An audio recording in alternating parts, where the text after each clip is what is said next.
Welcome to the Resilient Performance Podcast. This is Keep It Real number 31. We're going to talk about, Trevor and I are here. Doug's not in on this episode.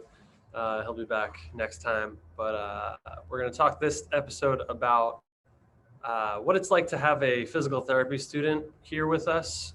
Trevor and I have had physical therapy students, a number of them over the past the last like 3 years. Yeah, in and out. Typically it's one at a time, and they kind of get to mix in with the both of us to kind of see the different caseloads we have, different sorts of populations we work with, and even the differences in how we do things, because it is a little bit different, though it is mostly the same. And then just like what the experience is like for a student. What are some of the things that we look for in our students? What are the things we try and focus on, and maybe like we can consider it even a progression.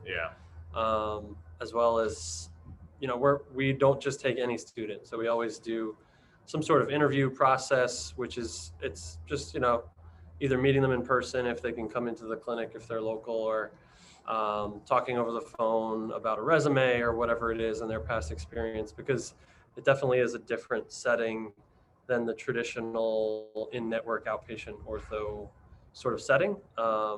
So why don't we just start off with that? Like, what are some of the things we look for?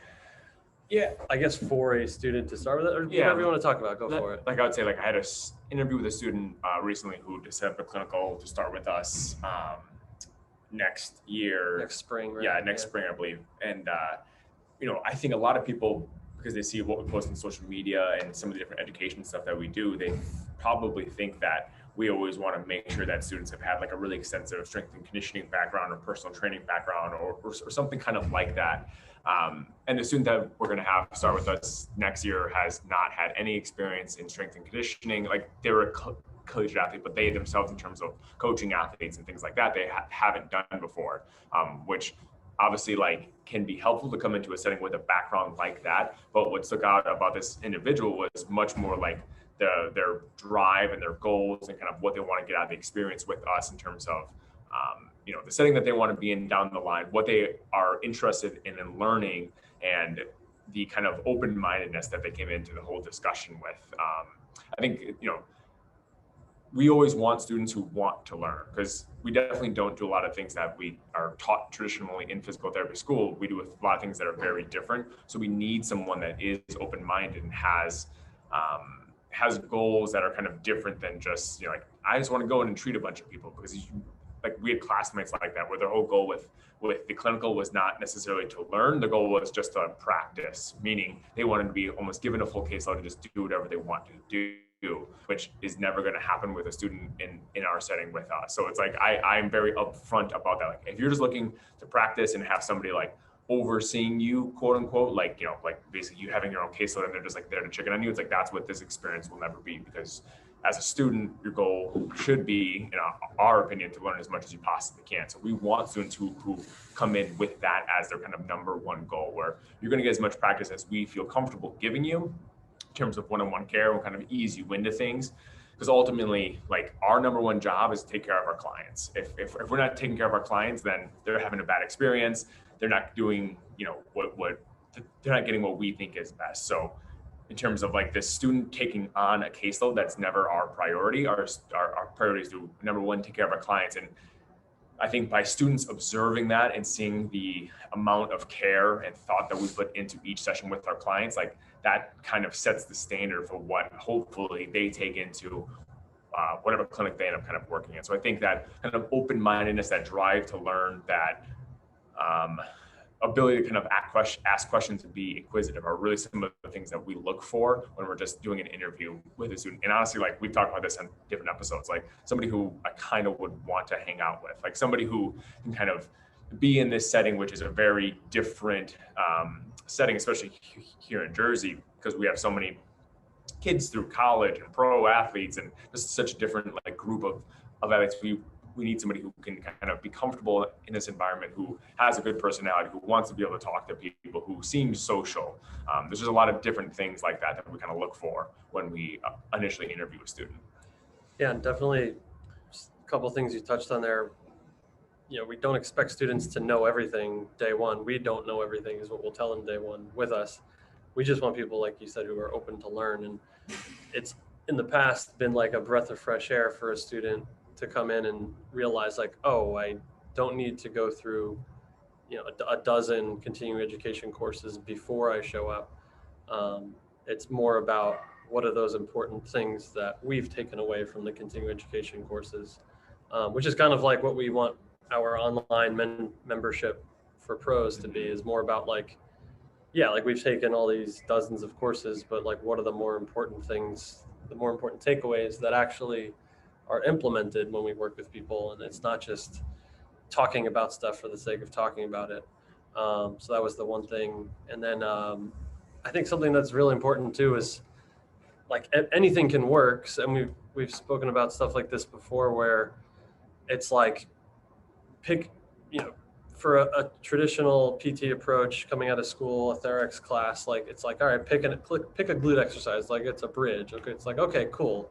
A bridge is a glute exercise, but then it's down the road, like how does that bridge turn into sprinting or whatever, jumping, whatever the person actually needs to be able to do, and what is the progression there that makes sense for that athlete or that patient. And that's where it's then like critical thinking skills, which is most important for us. So it could be anything, but it has to be then challenging enough for the person and be part of the progression back. I think that's something that's big for students. Is like, this setting in this room on a table is such a small little glimpse into what we're doing and what the person needs to be able to do. And it's a place to start. And that's sort of like where physical therapy starts, is it's all like table-based sort of stuff, right?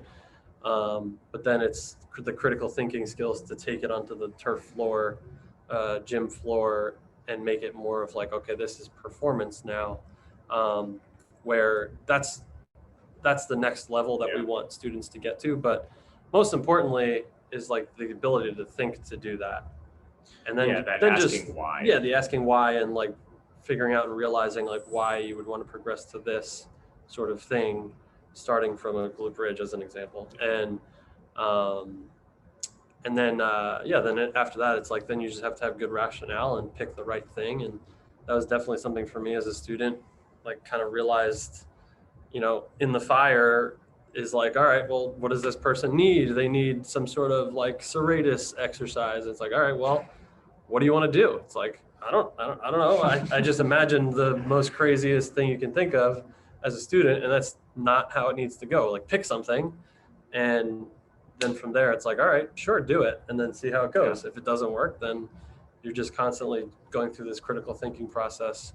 Like I think to help patients. What you said there of like jumping to kind of the craziest thing, I think that's something we've had some students kind of come out with that expectation where they maybe see either whether it's something we've posted on social media or something on social media in general, where they think like that's always the type of activities that people do in these kind of like complicated looking, crazy looking exercises to work on all these different qualities or whatever, versus when they come and see us and see how we treat. It's like we try to keep things as simple as possible. That doesn't mean that the rationale that we are kind of operating from isn't deep. It just means that the outcome that we're kind of looking for is relatively simple. Like with our current student, I was working with one of my athletes who he's coming in for a knee thing, but when you watch him run, his trunk doesn't rotate to the right. His right arm doesn't really swing. He's a left-handed lacrosse player, so he's kind of always feeding that like left trunk rotation position. And he was asking me some questions about trunk rotation, and one of my quote-unquote correctives, which just ended up just being one of the accessory movements that we did towards the end, was this right arm overhead carry. And he's like, "Why'd you choose that?" It's like, it's making him rotate his trunk to the right. So, and that's going to hopefully work, improve this overall ability to rotate his trunk to the right, and then we can work on more things related to kind of correcting his arm swing with his running. It's things down the line with that. But ultimately, it's like when you would go on social media and you see these things to work on trunk rotation, there's a million things going on in bands and this and that. It just becomes this really convoluted, complicated exercise, versus if we just keep things in a really good position, make sure he's in a good trunk and pelvic position, put his right arm over his head with a appropriate amount of weight, like that's going to make him relatively rotate his trunk to the right. So the exercise of a single arm overhead carry is simple, but the rationale behind why we choose it is deeper than just like, oh, I don't know, I want him, he should be able to walk with a weight over his head. Like there's kind of other things going on. So that's the kind of next level of asking why that we always encourage our students, whether they're with us or with somebody else, always asking why and trying to get to another level of understanding of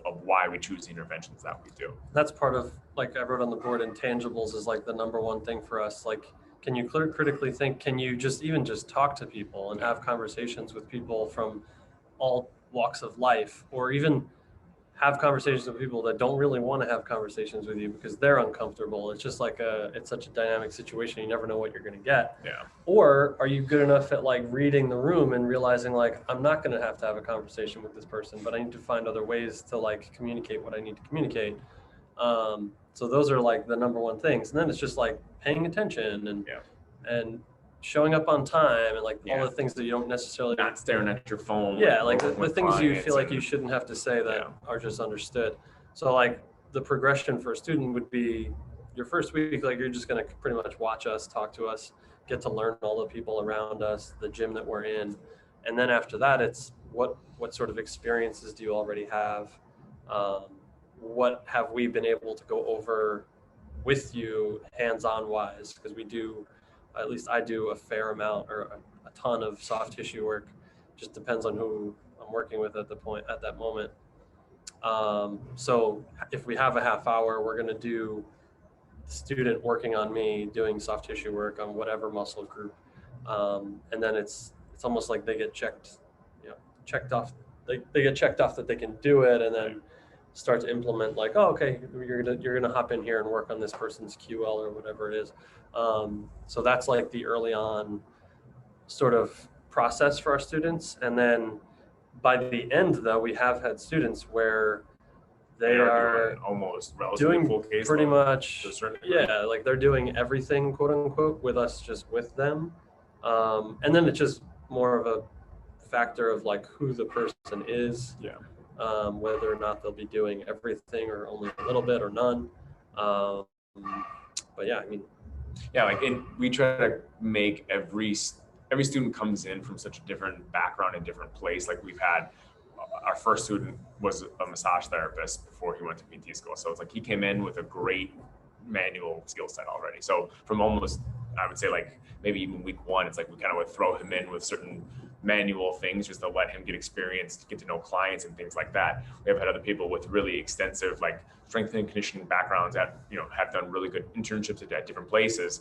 Those people much early on, maybe we aren't having them choose the exercise selection stuff yet, but I'm like, hey coach, this person's deadlift, or we're kind of just giving them different things to do. So we will always want students to feel comfortable and not necessarily, from day one kind of be thrown into the fire, because I think everybody who's been in PT school during their clinicals knows, whether it was you or whether it was somebody else who from like that first week was just basically given a bunch of patients because that clinic or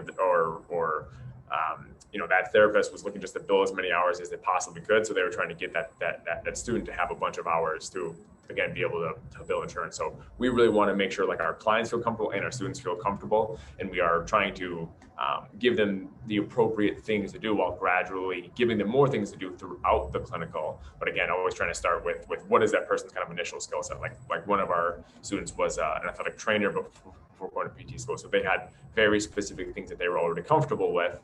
So we can give them a lot more, feed them in that lane of the different skill sets that we do very early on, while again, introducing them to a lot of the different things, getting them to practice. That's, one of the biggest things is getting students to practice, especially like manual therapy. Like other than we're going to talk about who was a massage therapist, like no student has really come in comfortable, I would say, even a little bit with manual therapy. So trying to get them to practice, whether it's on us or the coaches at the gym or on each other when we've had multiple PT students at the same time, is a really, really, big priority for us. Yeah. And then I'm also just sitting here trying to think about like all the other people who are non-PTs listening to this. Yeah. Like this, all of this, I think fits into the performance world as well. Like I think it's all the same progression. Definitely. With, starting with the intangibles and just kind of learning the personal interaction skills and then progressing to just like all right, you're going to coach what's in front of you already, to then making decisions about programs and things down the road. I mean, think about like, and that goes for any job. I think. Totally.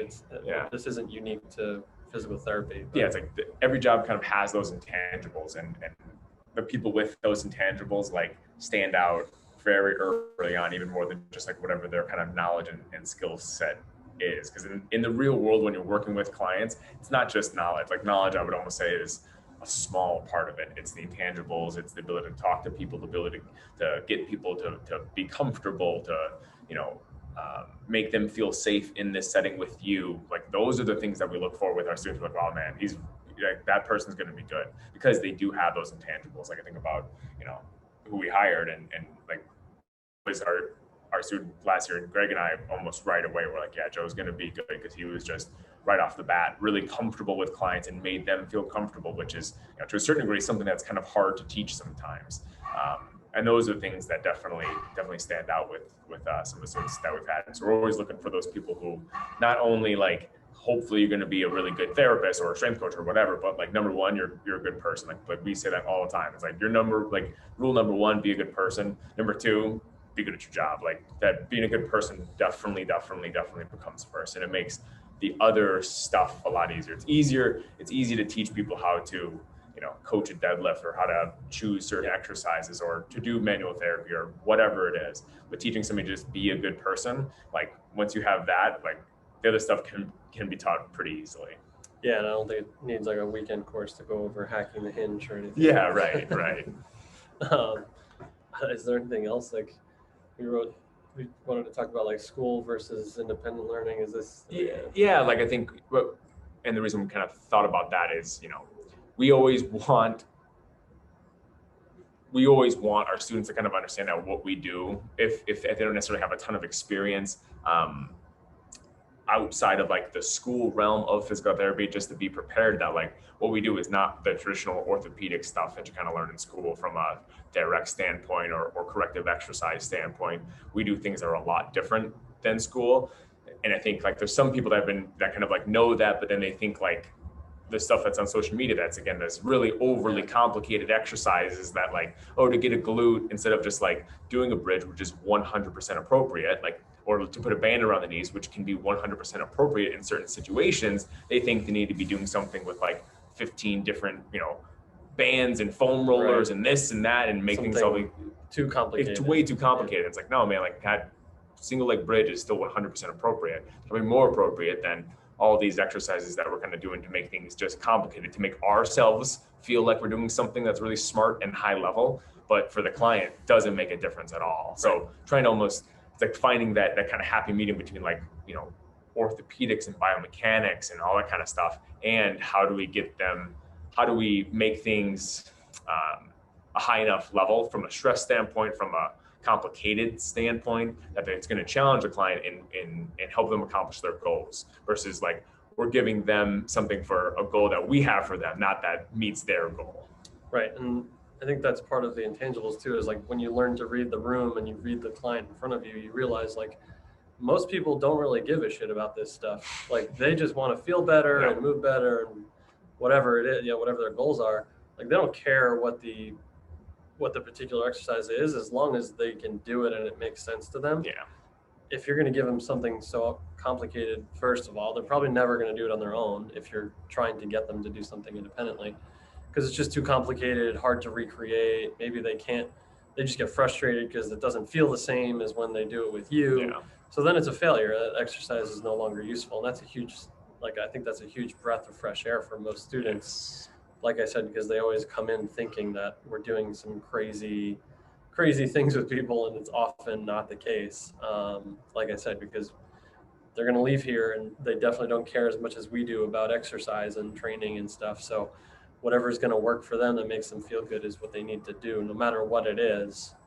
Fit that, you know, make those sort of the rationale behind why you're picking certain things, and that's going to be an appropriate choice. Yeah, because like when it comes to the social media side of things, it's like the exercises that people are drawn to, especially from a social media standpoint, are these cool looking, complicated, deep, crazy kind of explanation things. And it's like, but the only people that are actually executing those things outside of like the person who posted it are people in the same profession. And it's like, if you're not having normal everyday clients, probably can't and won't enjoy performing those type of exercises. So again, like we have to give people what they need, and that's always something we're always trying to emphasize. Like Greg said, like that's intangible. That your goals needs to be treating the client, giving them what they need, versus trying to create something that looks complicated but isn't necessarily effective. Is unfortunately like one of the things that kind of comes across on social media. So we always try to make things as realistic as we possibly can, because ultimately, like who determines success in terms of what we do is not us, it's the client.